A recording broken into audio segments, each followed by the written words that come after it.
nous entrons dans un monde qui est à peine imaginable parce que, en effet, dans les 5 ans qui viennent, des machines à traiter de l'information, parce que le numérique c'est bien ça, hein, c'est le traitement de l'information, ces machines-là vont prendre le relais des machines qui existent aujourd'hui. Je pense en particulier aux ordinateurs quantiques, qui sont des machines qui vont traiter des millions, des millions et des millions d'opérations à la seconde.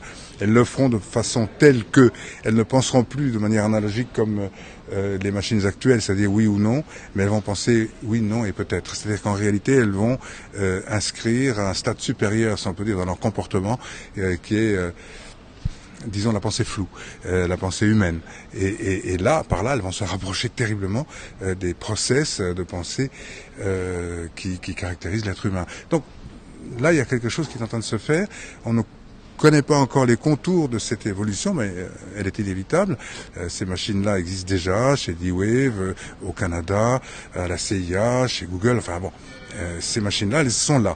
Mais c'est le début. Demain, donc dans 5 ans, elles seront véritablement là.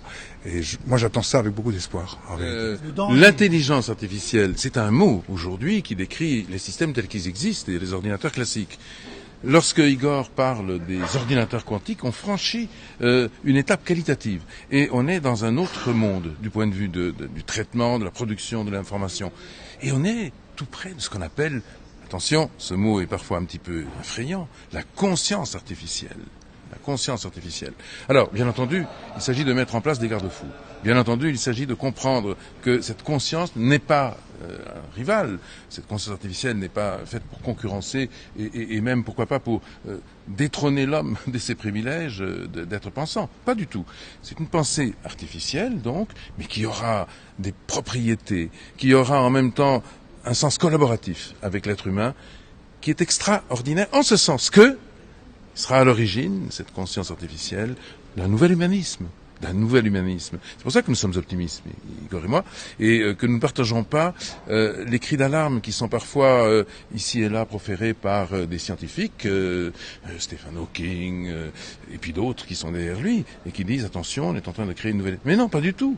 Cette nouvelle espèce, elle est faite pour nous aider à être encore plus humains et à être pleinement nous-mêmes, sans jamais être concurrencés.